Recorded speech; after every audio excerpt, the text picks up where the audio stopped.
my duty, honor, and I'm a bit sad to commence the closing session of the Tri-Academy Partnership event that we've been hosting here for the last couple of days. But I'm really excited for this because it does represent, as the title suggests on the screen there, a passing of the torch of sorts. We're going to start our closing keynote now.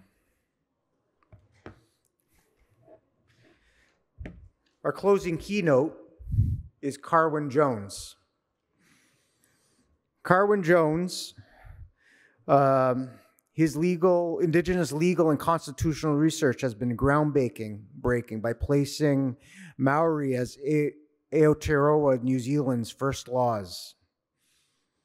His research has contributed to transformative change in Aotearoa, impacting the way legal arguments are made, heard, taught, and used to guide and create legislation and public policy. Carwyn's research draws confidently on Te Ao Māori and conveys his research findings in ways that government, the courts, the Waitangi Tribunal, the wider legal profession, iwi, hapu, and others are listening to. His research is having a significant impact in inspiring new generations of scholars to follow his approach. Carwyn's keynote is titled Surveying Where We Have Been and Where We Are Going, the Future of Indigenous Engagement in the Academy, a Passing of the Torch. And he will here provide some reflection on the nature of Academy's engagement with Indigenous peoples, particularly in the context of broader processes of reconciliation. Carwyn will explore what role academies have had to date in reconciliation and especially what role they ought to play in the future. Carwyn Jones, everyone.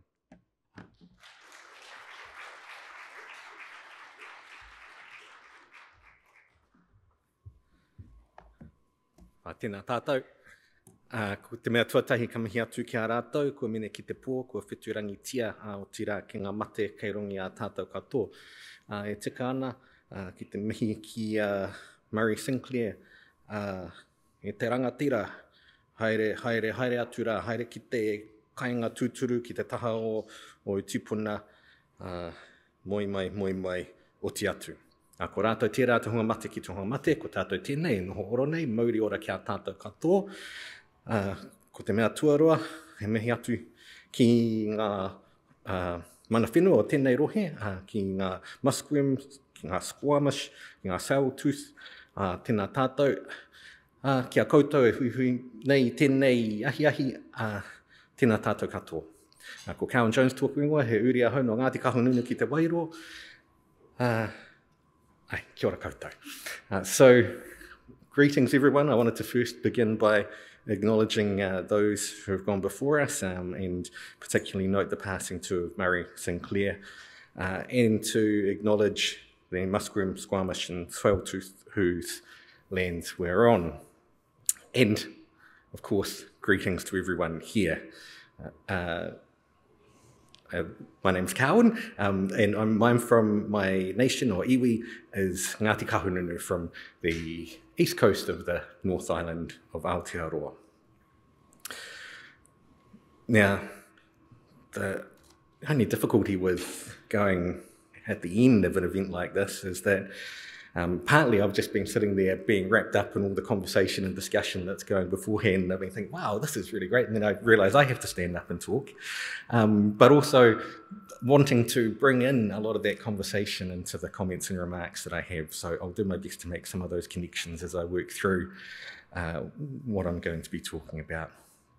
I've got an image on this slide here of a statue in Wellington, and it's a statue of Kupe, who was the captain of the waka, that's the vessel or the canoe that first found Aotearoa. And you'll see also in the statue is Kupe's wife, Kura Marotini, who was actually the one who spotted Aotearoa, saw the cloud indicating that there must be a significant landmass there and said, ko ao, Aotearoa. I thought, since we're talking about where we're going, and indeed where we've been, I thought that might be an appropriate image, and I'll come back to kupe in a moment. Now, what I thought I'd do just in this last session is a little bit of looking back and around at where we are, and then thinking about some guideposts for reconciliation. So in terms of looking back and around, some of this is we've already had conversation and discussion around, so we might move through some of that fairly quickly. But just to point to some of the things that we know or we've seen in the history of research in Indigenous peoples, think too about the declaration again, which we've heard about yesterday in particular, and then think about that broader context of Indigenous rights in Australia, Canada and Aotearoa, and how that might impact the way in which we think about reconciliation or Indigenous people's engagement in the academy. Now, my background is in law, and so I work particularly in the space of Te Tiriti o Waitangi, which is the treaty signed between Māori leaders and the Crown, British Crown in 1840. And I've worked in that space on claims and settlements in relation to that treaty. And what I thought I might, or the way in which, when I thought about what can I bring to this conversation, one of the things that I thought I might be able to bring would be to think about what those treaty relationships are like, and what's needed to make good treaty relationships, or indeed to think about how to move through processes of reconciliation where those relationships have not been ideal in the past. And so that's some of the things I might talk about in the thinking about guideposts for reconciliation. But first of all, just to quickly do a bit of looking back and around at where we are. And so just thinking about history of research in Indigenous peoples, and I've got some images on the slide there of Linda Smith's book, Decolonising Methodologies. This is probably showing my age a little bit. I know the more recent editions have got a different image on the cover, but that's the one that I recognise, which of course is a response to thinking about the impacts of, or the ways in which Indigenous peoples have been impacted by research in the academy. We had a fascinating discussion yesterday around the book about the Royal Society of Canada and its history, and particularly its connection to and thinking about its role in colonisation. And so that is also forms part of this background and history of research with Indigenous peoples. And the other image I have on the slide there is from a report that Tahu mentioned this morning. It's a report of the Waitangi Tribunal, and it's called Ko Aotearoa Tēnei, which means this is Aotearoa, or this is New Zealand.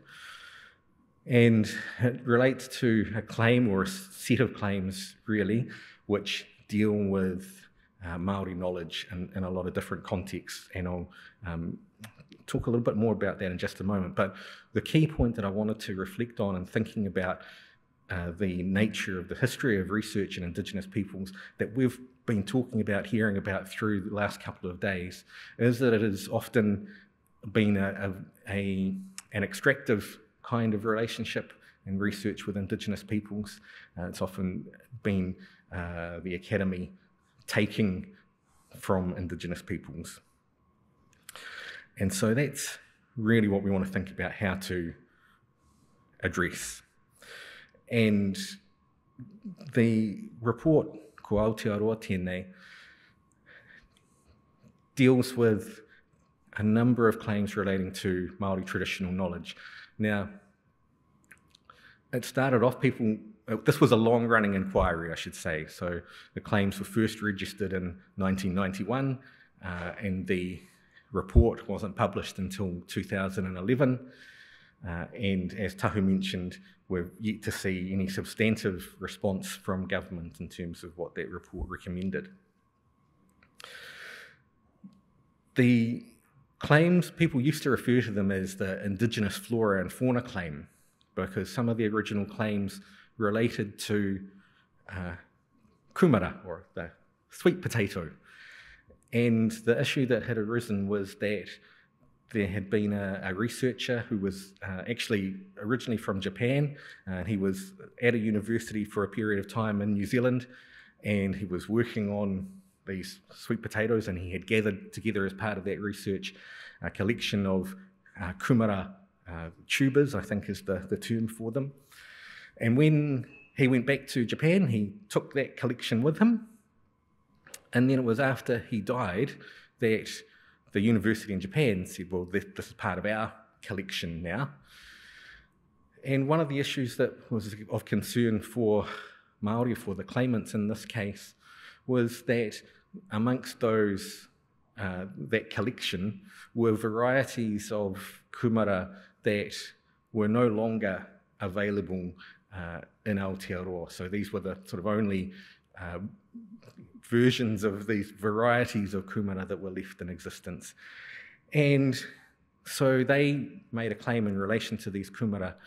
But of course, it quickly became clear that they weren't actually making a claim to the species of kumara, the sweet potato. What they were interested in was ensuring that they had access to, yes, they were interested in the physical resources, but partly because they wanted to ensure that there was the ability to continue to practice and transmit traditional knowledge associated with those kumara.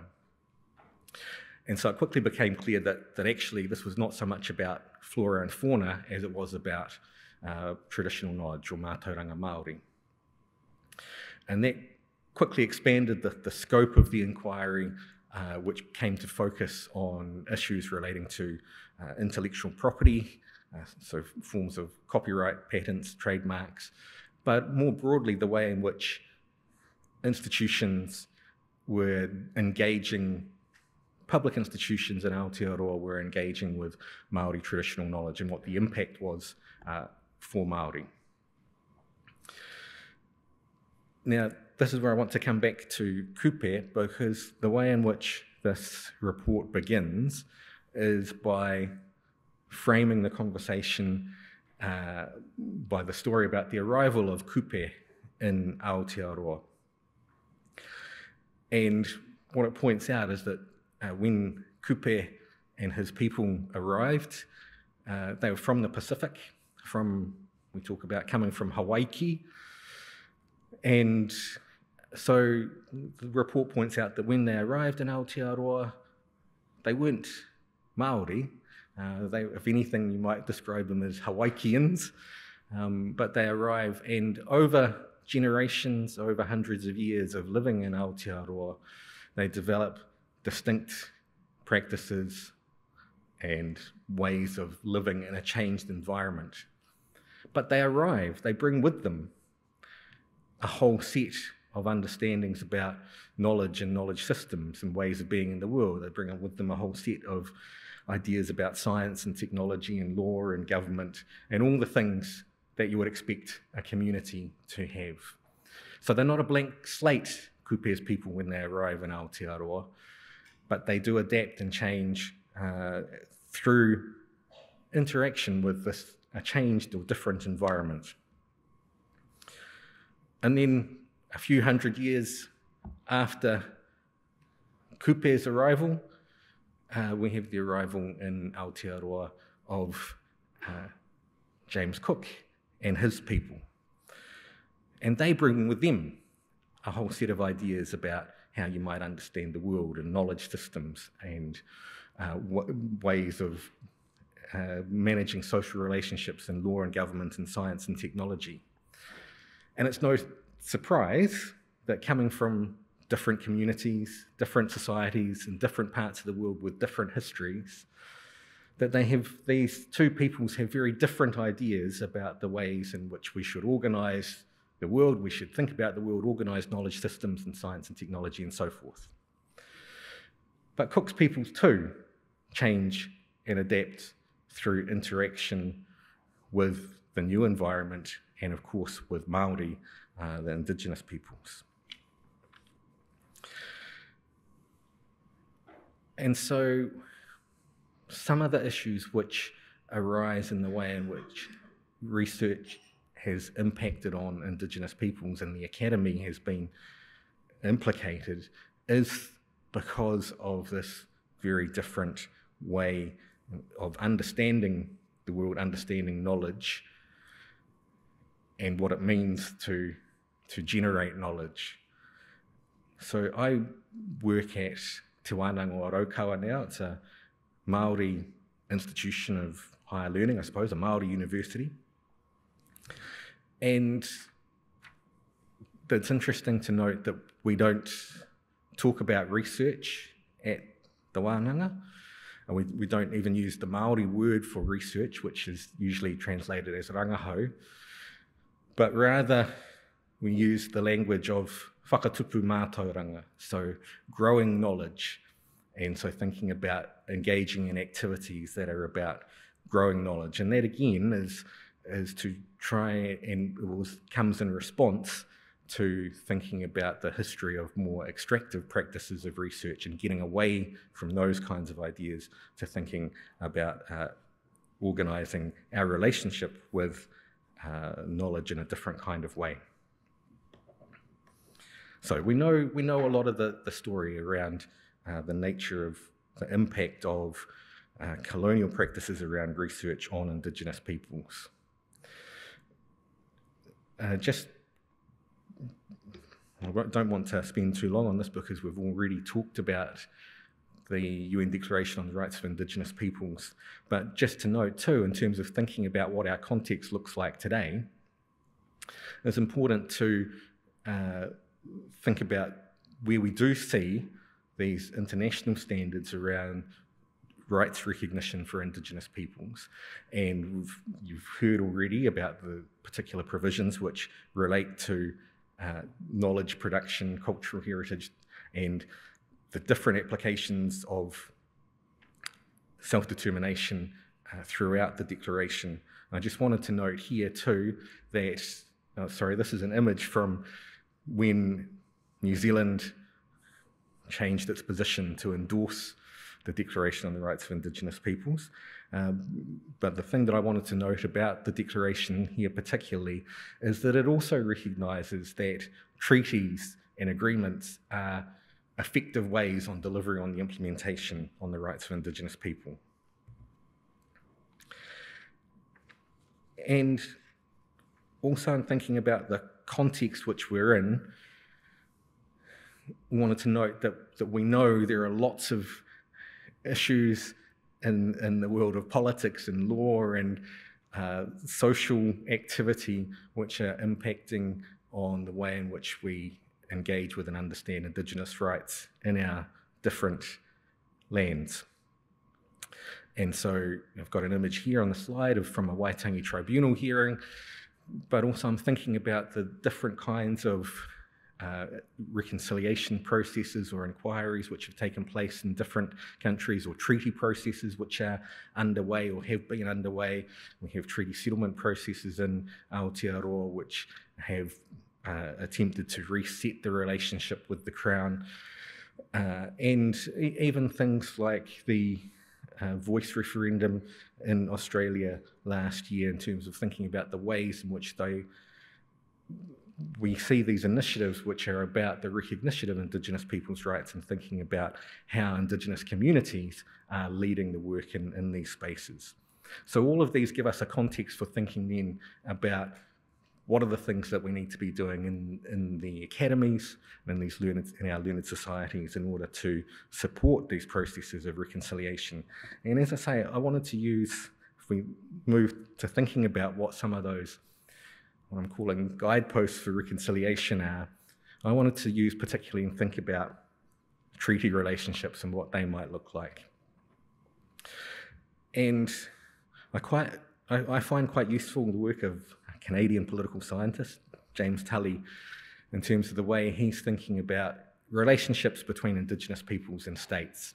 And so a lot of the work that I'm drawing on, but because of my background and where I come from, is thinking about relationships between Indigenous peoples and states, but I think we can also see, particularly because of the close connection between the learned societies and processes of colonisation, that we can think about how these relate not only to the relationship with states, but the relationship with these academies and the way in which they engage with Indigenous peoples. So James Tully talks about the idea that there are two types of relationships you can have. You can have a treaty relationship, which is based on consent and agreement and mutual benefit, or you can have a colonial type of relationship, which is based on subjugation and oppression. Now, important to point out that he's using these as types of relationships. So you can have relationships even without a treaty, which are based on consent and agreement and mutual benefit. And likewise, you can have a treaty and still be in a relationship which is based on subjugation and oppression. But he's using these as types of relationships, so a treaty relationship or a colonial relationship. And the things that he says are characteristic of a treaty relationship, these points on the bullet points on the slide here: mutual recognition, intercultural negotiation, mutual respect, sharing, and mutual responsibility. And just to touch on each of these very briefly, one of the things I think is important about the idea of mutual recognition is that what he's getting at there is the acknowledgement of the existence of the other party, but also of the authority of the other party as well. And so that's important for us in terms of thinking about the ways in which we understand relationships with knowledge and traditional knowledge in particular. He also talks about the fact that these relationships ought to always be negotiated through forms of intercultural negotiation, so that they cannot always take part within the framework of one party or the other.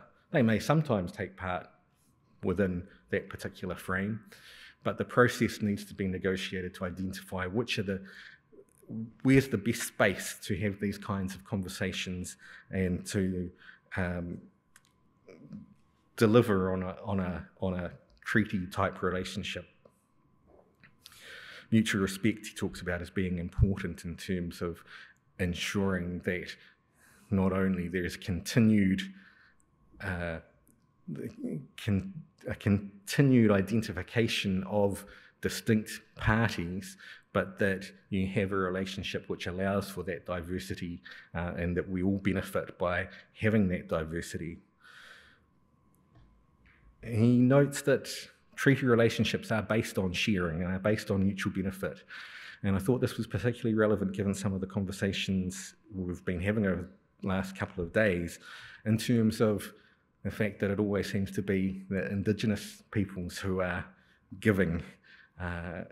And one of the things that is important to note in treaty relationships is to recognise that both parties have obligations to engage in ways that are mutually beneficial. And most often that means for settler societies to think about how to ensure they are delivering on what's often been a history of taking, and so ensuring that there's an equitable response to that. And mutual responsibility also, that both parties have a responsibility to each other and to the subject matter of the treaty or the treaty relationship, as the case may be. I wanted to quickly touch on another idea of reconciliation that I've found helpful, and this is from Waziatu and What Does Justice Look Like? The Struggle for Liberation in Dakota Homeland. And she talks about, first of all, what's needed is initiating an era of truth-telling. And I think important to note there that she doesn't say, there's a first step of truth-telling and then that stops and then you move on to the next step. You begin an era of truth-telling and you continue that through the process of reconciliation. She uses the metaphor of taking down the fort as being important, and that's the sense of the importance of dismantling the colonial apparatus that has caused harm. And then this is particularly thinking in the context of Indigenous state relationships. What's required then is a making of reparations and figuring out what you need to do to create an oppression-free society. And that's really where I want to move to, is to think about what the future looks like. And it was really great to hear the visions in the previous panel of what a positive future can look like. And one of the things that I often think about treaties is that, yes, they are agreements and they are about entering into relationships, but importantly, they're about envisioning a different future. You enter into that relationship to create a different kind of future than had existed previously, and it's a shared vision for what that future is. And so when just reflecting on some of those points about thinking about what treaty relationships might look like, what some of the stages of reconciliation might be, I wanted to think about, how that might help us to shape how we understand what the mechanisms, or what some mechanisms of reconciliation might look like. And so the first, talked about this idea of truth-telling. So the first might be to create a shared understanding. And that's often really important, to have an agreed history, that we all understand the past and how we got to where we are. And sometimes it can be really important to have a record, a kind of specific accounting for what has happened, so that we don't just think about what has happened, but we understand and we are clear with each other about what the impacts of that history have been. And I think that's part of the really important work that, for example, the book that was discussed yesterday contributes to that part of the process. And of course, setting out and agreeing that history helps to identify harm that has occurred, but also that is continuing to occur. And then, of course, you need to stop the harm. And so this is the dismantling of the fort that Aotearoa talks about. And I was reminded of this too in some of the earlier conversations today, when talking about when people referred to thinking about where you have only a performative recognition or representation of Indigenous peoples, that is actually ongoing harm if it is only performative. And so to think about how to address those structures. And then I think also what I take from ideas around sharing and ideas in the context of states and Indigenous peoples about the need for reparations is to ensure that there's a sharing of resources on an equitable basis. And so, of course, that's taking into account the history of where we've come from and thinking about the context in which we find ourselves. And finally, the last point there is to if we're envisioning a more positive future, if we're thinking about how to engage in positive treaty-type relationships, then what that leads us to is thinking about co-governance, co-design, and co-determination. And that needs to flow through at all levels of all our organisations that we're engaged with and work with.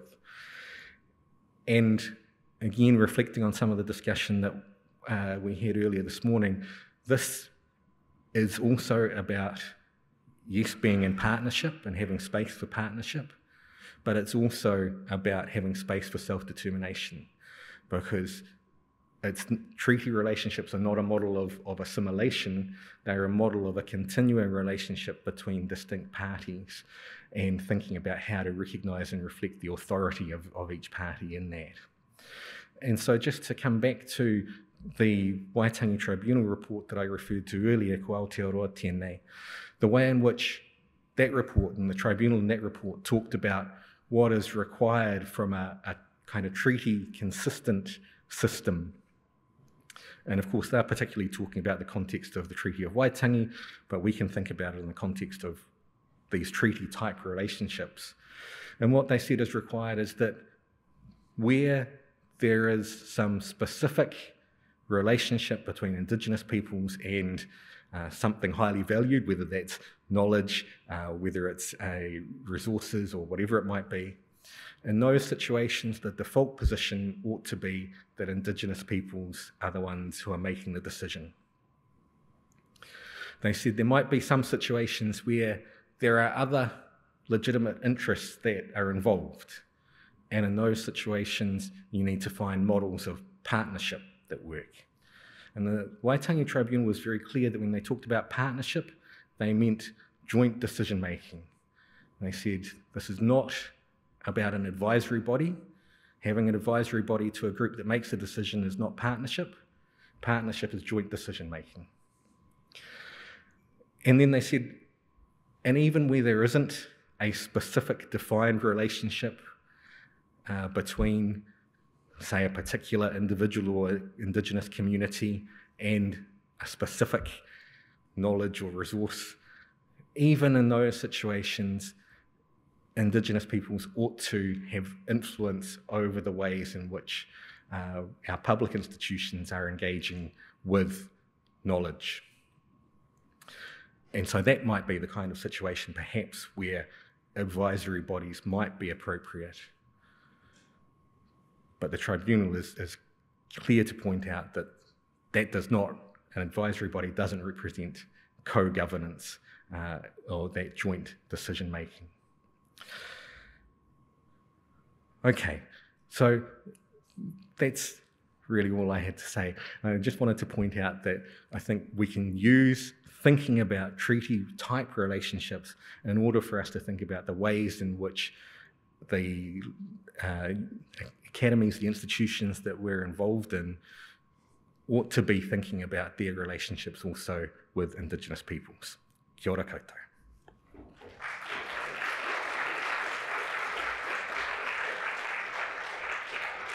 Now I'll go for that. Thank you. I can't help but consider some of the things that we've heard this week about the manner through which people employ, let's call it rhetoric, associated with rights and entitlements, right? Earlier today, we heard a panelist talk about their experience with their use of the phrase from time immemorial, for instance, and having it perhaps used in a way that wasn't intended by the speaker and such. And if I think deeply about this, I think my life has been a wash of bearing witness to or experiencing that very thing. And sometimes I hear statements like this, that rights exist if we, whoever we is, say they exist. Others highlight the importance of how rights ought to be understood as inherent, at least some aspect of a rights framework, right? That they exist by virtue of our existence as human beings, is maybe a way of putting it. So I'm just wondering, do you find from your experience that the rhetoric often employed by others in maybe the ways that I've just described, maybe others, that they adversely affect coming to understand what each other's saying about rights? And I'll leave it to you to decide if entitlements are a part of that conversation. By the way, if we have the QR code posted, if you want to post those questions online, or you're free to use the microphone at this point, I think either would work just fine. Russell, you could bring me the device. I forgot to bring it up. But yeah, I'm wondering about this issue about rhetoric, how we're using it, and how it maps onto the rights conversations. Yeah, so I certainly think when we're talking about treaties in particular and treaty relationships, we do often come into those language of rights and obligations. And yes, treaties are about recognising rights and obligations, but they're also, as I say, they're much more about establishing relationships and creating a shared vision for a common future. And so I think it can be difficult to engage in the way in which Western rights are often understood as being individualized, and focused on the individual, whereas the way in which, for most Indigenous peoples, I think, but certainly for Māori, we are often more focused on thinking about the collective rights and how those are engaged. And so often for the individual, it's about much more thinking around the ways in which the individual owes obligations to the community or participates in a community or a collective. Their own rights sit within the framework of that collective. And so sometimes I think there is a bit of a mistranslation between the ways in which we might understand our rights and obligations in an Indigenous legal system. And in fact, in the Waitangi Tribunal report that I referred to, there was this kind of clash you could see between what were characterised as intellectual property rights on the one hand, and actually sit within the Māori legal framework as a set of relationships that, yes, they do have rights and obligations that adhere within them, but they're certainly wouldn't be characterised as a property right in that kind of way. So, I think those kinds of issues around and the kind of use of language around rights does sometimes run into some of those mistranslations. Yeah. Listening to you intellectualize on this is really important to me, at least, to come to understand this. But I know some, like yourself, are doing this as a part of their professional endeavor. I'm wondering, in Canada, Indigenous law is sometimes articulated differently across the territories. Is from the outside looking in, a developing area of academic endeavor. So faculties and schools of law are exploring these issues. Of course, a lot of emphasis is sometimes placed on more regional issues. So in Manitoba, Métis rights have been, I'd say over the last 20, 30 years, been especially important. The last 40 or 50 years of First Nations rights development has been the focus of, among other peoples, people in schools and faculties of law. Can you comment on what you're seeing in your own region, and if that's going that way? Well, so I think I did my PhD at UVic, and part of the reason that I did that was because of the real focus on Indigenous law there, and they have a really exciting JD and JID, a kind of Indigenous law degree component to that, and I think that is sort of world leading in a way. I teach into a program which is focused on Māori laws, so we're less concerned with the settler legal system and more interested in thinking about the ways in which we understand our own legal systems, and to some extent the ways in which that's been impacted through colonisation, and what are the kind of strategies of responding to that as well. But it's I think in the law schools in Aotearoa soon are going to, from next year, they're all going to be required to incorporate some Indigenous content in their law degree, partly because it's been recognised through the courts and in legal cases.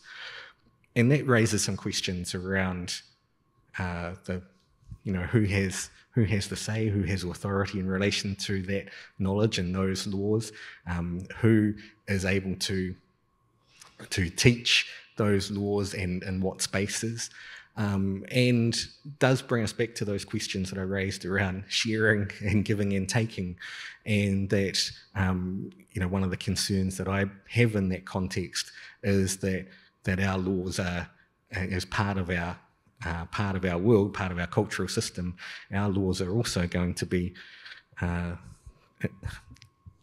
taken through the colonial legal structures as well. For that. I'm an academic, so I'm interested in those sorts of things, but I think it maps onto the broader discussion that we're having at this event, is how we can do better, let's say, in our respective university environments. We have a question from Anonymous, which is on the monitor there. What are some strategies that can be utilized for transforming royal societies to create systems that are more aligned to partnerships with Indigenous peoples? Yeah, so probably the first strategy I would say is to talk to Indigenous peoples and to identify from Indigenous communities what are the kinds of priorities and needs that they have. And also, and part of that discussion, part of what I expect will be needed in any strategy comes back to this idea of sharing that I've talked about, a sharing of resources, but also a sharing of authority and a recognition of the authority of Indigenous peoples and their relationships with their own knowledge systems. You're a fellow of your Royal Society Te Aparangi. And are there, if you don't mind me asking about the demographics of your academy, do you have many colleagues with shared interests and backgrounds to inform the sort of changes that I think we've been talking about this week? Well, so I don't know the exact numbers, but I do know that over the last few years there's been a significant increase in the number of Māori fellows elected, and that's again been a response to we're still in a situation where we're a tiny minority of the Royal Society. But of course, those within the society and our other colleagues outside are all very interested in thinking about ways in which we might support Māori scholars, Māori students, Māori communities to be engaging with Indigenous knowledge, to be thinking about our own knowledge systems, to be working with those, and talked about the term whakatupu mātauranga, so growing or generating knowledge, and what are the ways in which we can support us all to contribute to that continuum of knowledge that we know goes back to our ancestors and continues on after us. Yeah, for that, I'll finish off with this one question. If anybody else, I see somebody just came to the mic. Maybe I'll offer it to you then. Sorry. Are you sure? No, go ahead. Okay. Well, thanks so much. I'm curious, given the current political climate and thinking about that stage around like this initiating an era of truth-telling, I'm just caught up in thoughts of what if you find yourself in a circumstance where truths don't align? And are there, legal mechanisms or frameworks in Māori traditions or in the legal world that help to reconcile those misalignments? And connecting to your and my conversation yesterday around food, social, and ceremonial fisheries, that really stands out to me as something that here they're perceived so differently by non-Indigenous populations as these limitless, unregulated privileges that we carry as Indigenous peoples versus what I see as the reality of them being externally imposed, insufficient, and falsely divorced from economies, well-being, self-determination. I'll stop there. Yeah, no, that's a great question. And, I think part of the answer to that is, first of all, that building up over a long period of time a commitment to good, trusting relationships is part of the answer to that. But also in the Māori world, the kind of process of working through disputes or we have conflicting views about things is a process of discussion. And so, the institution that I work at is Te Wānanga o Raukawa, and Wānanga is kind of the word that gets used for university, but what Wānanga means is a process of discussion. And when we think about some of our stories, and particularly going back to our creation stories, when the Ranginui, the Sky Father, and Papatuanuku, the Earth Mother, were pushed apart by their children who were between them to create the world of light. Before the children separated their parents in that way, what had happened was that one of them had spied some light coming in a gap between the embrace and the parents, and had started talking about, well, maybe we should try and create more light, maybe see what's out there. And what happens is then a process of discussion amongst all the children, and people have different roles to play. So there are some whose roles are what we often think of in a Western sense as being devil's advocate, so to test and challenge and raise what are the problems that might arise. But it's that process of wānanga or discussion and being willing to hold that space until a consensus is reached that would be the kind of key part, I think. And I do think what I think is often overlooked when people talk about consensus decision-making is people think that means you all need to agree. And actually, I think consensus decision-making provides space and validation for dissenting voices to recognise that, yes, I recognise you have a different view about this, but in order for us to move on, I sense a shared understanding about these other aspects or that kind of thing. So, yeah, that kind of process. Yeah, for that. Thank you. Over the last few years, the issue of transitional justice has been resident in the news and coming to more people's attention as a means of coming to something approaching justice, right? Is through something different than the court processes that maybe we're more familiar with. Ian asks, can a framework for transitional justice be used to create a reality of reconciliation using legal tools rather than voluntary process used in settler states? Yeah, I think the idea of transitional justice is really important because it does recognise that you're in a state that, is not a good or just relationship, and you want to be in a different state. So you need some mechanisms to move you from the one space to the other, those transformative things. And that, once you've completed that process, of course, that doesn't mean the relationship ends. In fact, that's just the beginning of a good relationship. And I've just recently, in the last few days actually, been having some conversations with the Ho'okuminum Treaty Group on Vancouver Island, where they've been talking about what kind of transitional justice process might support them in their treaty talks. And, one of the things that we've talked about is that, often a kind of formal legal processes may be helpful, but depending on what you're trying to achieve. So formal legal processes might really help in, as I talked about, that coming to an agreed understanding, because you can perhaps have access to different kinds of records or documentation to provide for that kind of specific accounting that I mentioned.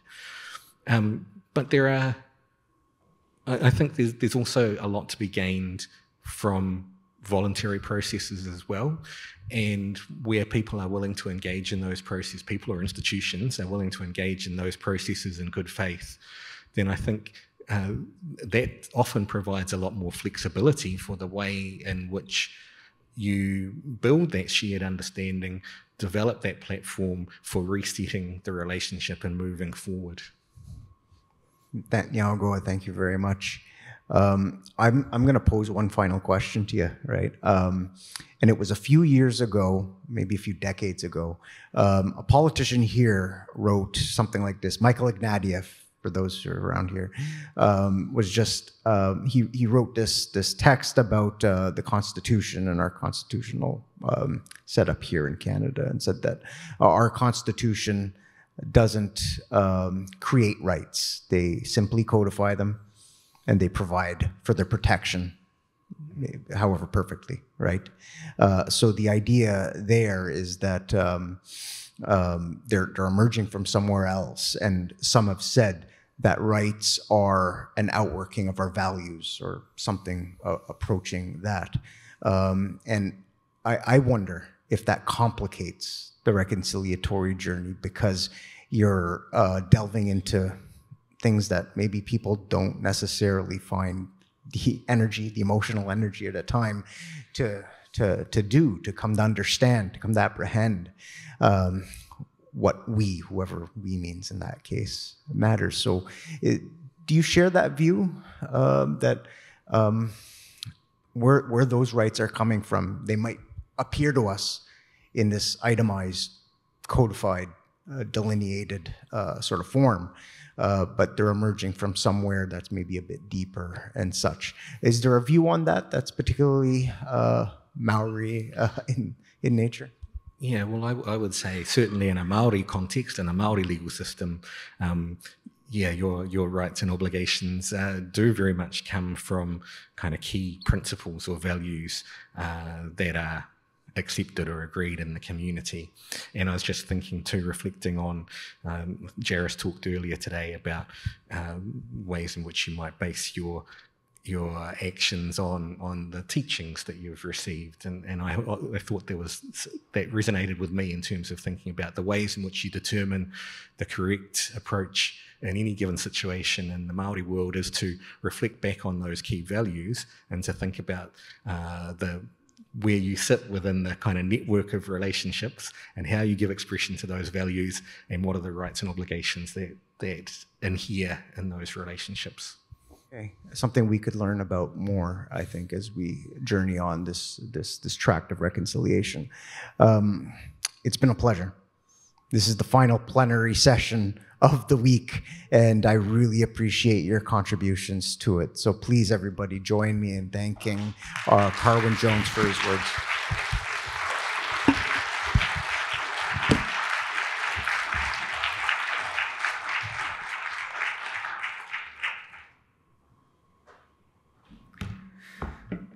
Come that time to close now. A bit sad, a bit sad. May I ask the following people to come on up to the stage? Tom, Jane, and Gail.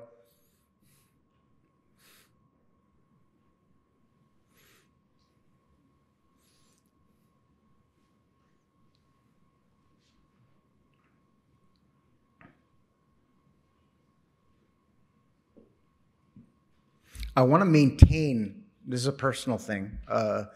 I encourage you to consider if this is an orientation you should have. I choose to maintain an orientation towards the future with regard to the conversations that we're having here. At times, I leave conferences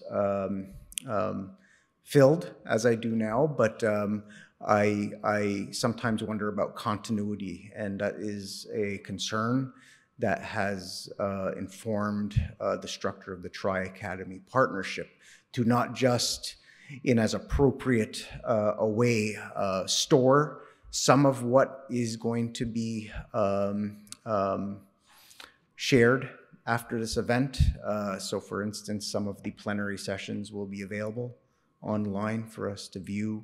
A summary report will be developed by me. That's the next few weeks of my life after this week, which I'm glad to do. But in my language, when we say goodbye, we aren't really saying goodbye, we're saying ona giwahi. And that can be understood to mean till next time. And I think we really mean that. So it's in that spirit of continuity that I ask the partners of the Tri-Academy partnership, certainly some learned representatives, to offer some closing remarks about the event in any way they feel that it merits. So I'm going to call Tom to the microphone first. Tom.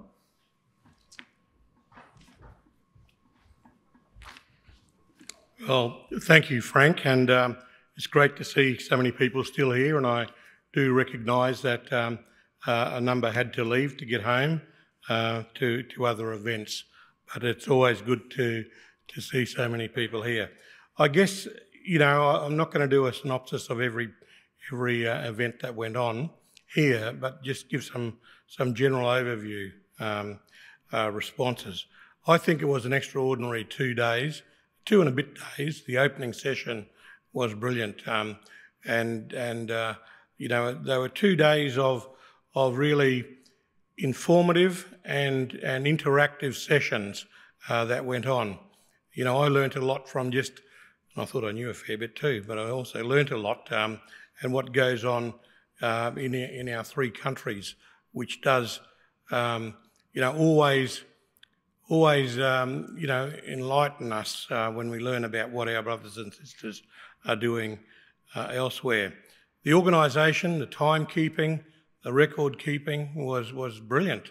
I think Frank did a brilliant job of keeping us moving when we needed to, and all of his team who were able to provide our support.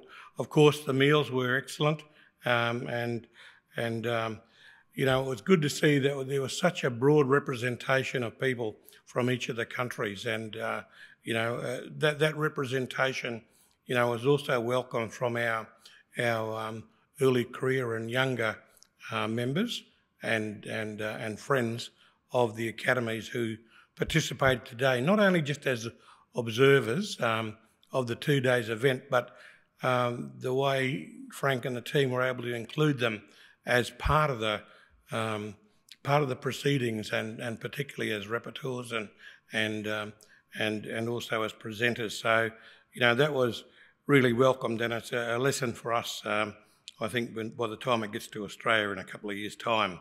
I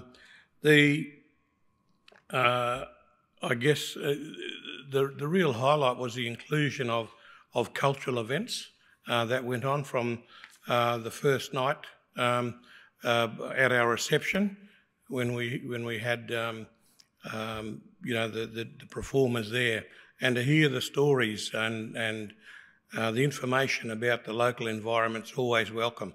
But throughout we integrated, we, meaning Frank and co, integrated cultural events, including the trip down to Stanley Park, where we learnt a lot and saw a lot that went on there. I know we are pressed for time as well, but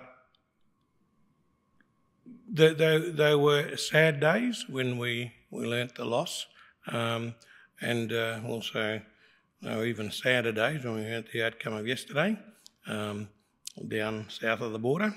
But you know, we must look forward and work out how we are going to go forward. I think there's challenges that were raised throughout about how we in the academies can look at being far more inclusive, to be far more recognising and promoting of traditional knowledges and traditional practices and cultures within. So I think that was you know, a great opportunity for us, I know, from Australia to learn. The Australian delegates, and there are only 8 of us here, got a lot out of the whole 2 days of the summit, 3 days, 2.5 days of the summit, and we look forward actually to be able to host in a couple of years' time. By then, we'll have got over the shock of having to host it, but you know, it will be good. I wanted to close with two observations. In Australia each year, we have a recognised award called the Australian of the Year Award, and it's a big award, and it happens, you know, on the 26th of January each year, which happens to be Australia Day, which happens to be the day that they celebrate the settlement of Australia by the colonialists. But in saying that, I wanted to recognise Dr. Katrina Rourke over there, who is our Queensland nominee, one of 4 for, there she is, for the Young Australian of the Year. So that's something we're very proud of, and we wish her the best. And, you know, I got the Senior Australian a couple of years ago. Must say that was a bit of a, you know, a realisation check when you qualify for the Senior Australian Award. But anyhow, that's, and I guess we're on the cusp of whether we can still qualify for the Young Australian Award as well. But, and the second thing I wanted to close with was just to recognise the leadership of Professor Frank Deere in not only on this event and the lead up to the event and the initiation of the event 2 years ago, as we heard, when they got together, but to be able to see it all the way through and just to hear people's recognition of Frank and his time at the Royal Society and the leadership that he's been able to not only demonstrate but to put into practice here, which I think is good. And so thank you, Frank, for that. And if we can recognise Frank.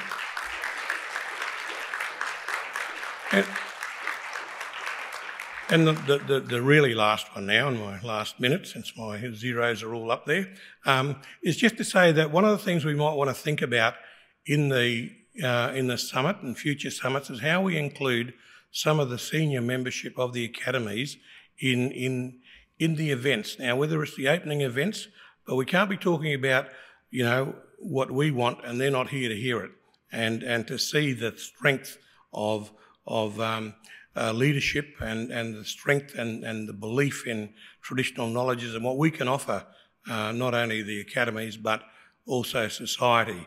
So it's just something to think about for us when we get our chance. Thank you.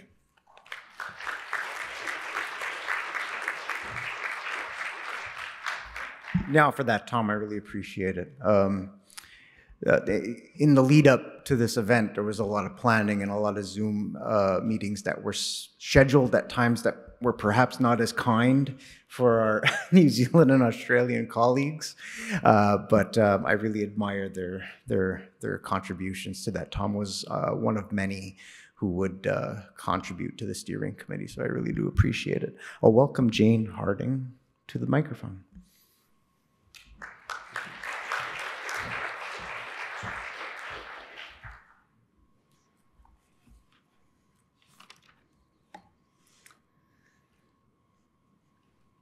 Tēnā koutou, tēnā koutou, tēnā koutou katoa, ko Jane Harding ahau. My name's Jane Harding. I have the honour and privilege of being Tumuaki, President of the Royal Society Te Aparangi. It's also been a huge honour and privilege to be here over the last couple of days and to listen to the discussions and the stories and the messages that have been brought out in this summit. And what a fantastic summit it's been. As a compulsive note taker, probably arising from being a student and needing to keep awake by taking notes, I've been looking over my notes of the last couple of days and pondering some of the messages. Reconciliation is a task for the colonisers, not the Indigenous. Language is about ways of being. It belongs on the land. We need Indigenous networks to work together outside the academies, together to build the academies.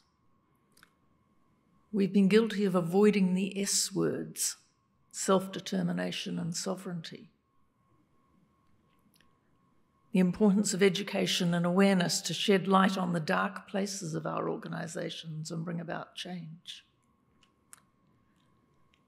Commitment can be the beginning of the end, instead of doing something. The message about nouns to verbs and the differences between triangles and sausages. That it's the academies that need help to engage with their Indigenous communities, not the other way around. And how do we entice the non-Indigenous accomplices into the work the Indigenous scholars need to do? Indigenous peoples aren't the problem that needs to be fixed or saved. We need to change the institutions, not the people. I love the use of trickery to institute change. We've heard some amazing stories, have we not? Stories that have left us dispirited, saddened, despairing, delighted. Stories that have made us laugh and cry. Stories that have inspired and horrified and left us hopeful, I think. Stories that have said we've come a long, long way and we've got such a long way to go. So thank you. Thank you to those who've made this possible. Thank you for those who've contributed and shared their stories. Thank you for the privilege of listening and learning. We look forward to welcoming you to the next summit in Aotearoa, New Zealand. Kia kaha, ngā mihi nui.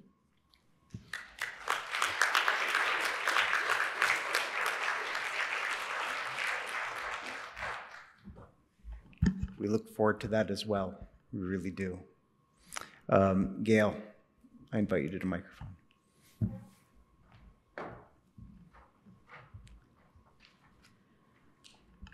Tēnā koutou ngā mihi nui ki a koutou I tēnei rā, ko Gail Gillen tōku ingoa. I had the honour to say a few remarks of mihi to you on behalf of our research fellows from Te Aparangi, Aotearoa, New Zealand at the opening ceremony, and it is my great honour to say a few remarks of thanks to close, and again on behalf of our research fellows from Te Aparangi. What an amazing 2 days. What a privilege it has been, and I want to thank the societies for making this possible, for your amazing hospitality. We've had an absolute feast, a feast of knowledge, a feast of learning, a feast of wonderful kai, of wonderful food, a feast of experiences and connecting and engaging with each other. So thank you very much for making that possible and all the work behind the scenes that has allowed us to come and engage with you. It was indeed a sad start with the passing of one of your great leaders, and we've heard Māori Sinclair's thoughts and words permeate through some of the presentations. And on the first day we heard a phrase that he commonly used in a call to action in his metaphor regarding the mountains. One of our early speakers referred to his comments when he often said, "We have described for you the mountain, we have shown you the path to the top, and we call upon you to do the climbing." And this metaphor in relation to a mountain really resonates with us as Māori. Our mountains are very special to us. They signify our place. They're often used in our kōrero, our speeches, in our metaphors. And so as we look now towards our next summit and continuing and advancing the conversation, hosting the summit in Aotearoa, this proverb or this saying that we often use, particularly in the south where I'm from, down in Ngāi Tahu country, is a reference to our mountain, Aoraki, our tallest mountain in New Zealand, our mountain in the south. And we use this metaphor, whaia te iti kahurangi, ki te tū hoi koi, mihi maunga teitei. Seek the treasure that you value the most.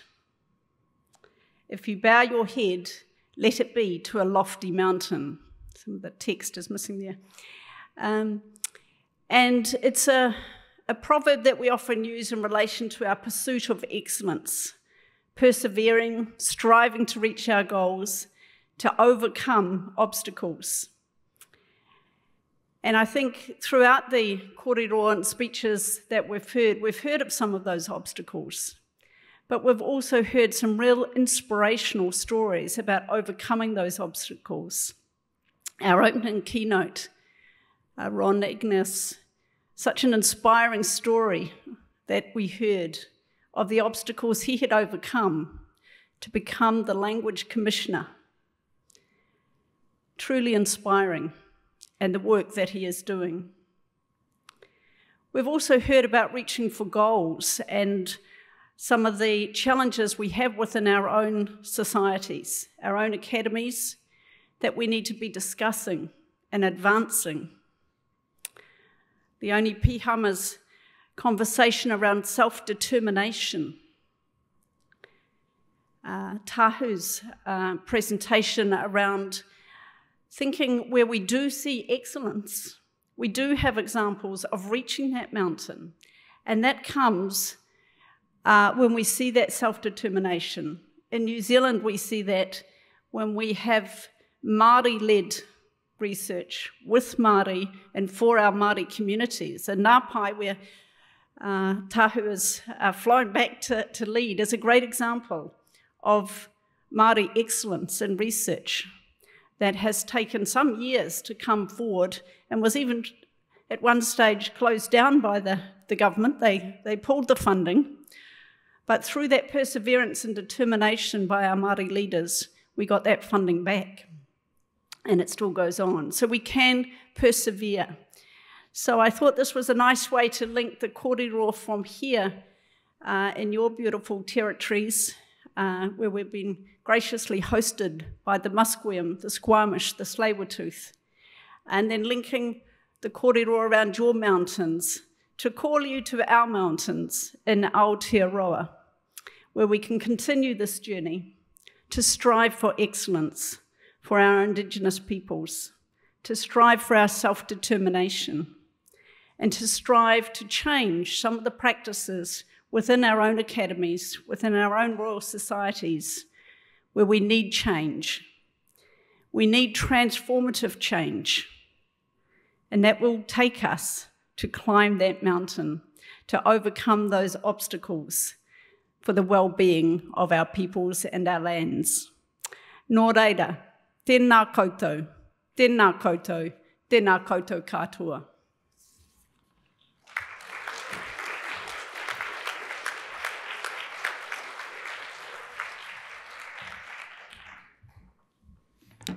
Now for that, Gail. Much appreciated. I had a pleasure of serving over the course of years as a Canada Research Chair. I finished that chair last year, and I closed that chair with a Turtle Island-wide study considering how morality was resident in Indigenous consciousness. There's two branches to it. One of those branches of that was looking at how elders and knowledge keepers considered the issue. You all probably can understand this observation about such studies, is that regardless of how incisive a point or a question or a pre-planned session of data collection goes with many, you're going to hear, if you're lucky, stories. You're going to hear the narrative that is their way of exploring the issue that you've invited them to discuss and their wisdom to share. I combed through many of these stories afterward. And much of it was associated with such things as protecting languages, land stewardship, the responsibilities towards fellow community members, the responsibilities to fellow communities. But there was a thematic thread through all of that, and that was responsibility, something that was brought up during the conference, explicitly on stage here, but in conversation with so many people over the last few days. Responsibility was a recurring theme, really important to whatever was being discussed at that time, and it's something that emerged from this study. It emerged from Kimberly Murray's report of last week in a really strong way. She articulated them as moral obligations, a really important report. I invite you all to have a look at it. In this week, that theme of responsibility rests with me. It's my takeaway from this. In my language, the word for responsibility is gariwayadakwa, responsibility. So central was it to my work that the research report that got published a couple of months ago starts with that very term, gariwayadakwa, responsibility. And I find I can articulate my responsibilities well towards my personal areas of endeavor, but when it comes to such things as activism, when it comes to such things as the reconciliatory journey, that's not something I have certainty with all the time. It's something I have to, I don't know if negotiate is the right term, but certainly discuss and interface with people about this. So it's really quite important to me. And I found that to be a prevailing thread here. So I just thought I'd make mention that I thought it was really quite important. As we close here today, I really need to offer thanks, big Nauagoa, to a number of people for whom this would not have been possible. I need to say thank you, Nauagoa, to the host hotel, the JW Marriott Park, and their staff for their great work. Mention was made of the lovely meals that we've had, enjoyed, and such. The Encore Vancouver team at the back of the room for providing the technical support there. Nauagoa, thank you very much. I appreciate that. In the months leading up to this, there were a number of people who helped out in some important ways. Chris Lewis is the Indigenous lead at Simon Fraser University, who really guided us well with this. And Liz King at the University of British Columbia did a lot of consultative work with us to get to where we are. And we couldn't have gotten this far on the cultural front in some ways without them. So it was really quite important to have that. Now I'll go to the partnership of the University of British Columbia, Thompson Rivers University, University of Victoria, and the MasterCard Foundation. This event would not have been possible without their support. And I need to especially acknowledge the RSC board member, Ralph Neeson, for shepherding this support work. It was really quite important. Now I'll go to the Royal Society, Te Aparangi, and the Australian Academy of Science for their collaboration, the planning of the event. You all were a part of this, the development of this, and it really wouldn't have happened without your collaboration. Much appreciated. Perhaps most of all, now I'll go to the staff of the Royal Society of Canada for the support of this event. Alain Gagnon, our Academy President, our RSC President, our Academy Presidents, Sheila Embleton, I believe she's here somewhere, there you are. Barbara Nice, I'm sure she's here too, and thank you for being here. Michel Tremblay, not here today, but he's President of the Academy of Science, very supportive of this as well. RSC International Secretary Paul Young, who may or may not be here right now. I know he's been throughout the week. Much appreciated. Darren Gilmore, our Executive Director. Linda Clausen, our Chief Financial and Administrative Officer. Nicholas Lafreniere, our Membership and Awards Officer. Paige Beveridge, our Communications Manager. Sarah Seward, our Events Manager. Amelia Domaradsky, she reminded me how to pronounce her last name recently, our Programs Officer. And Russell McDonald, right back there, Manager of Programs. Much appreciated. This wouldn't have occurred without your support. Now I'll go on.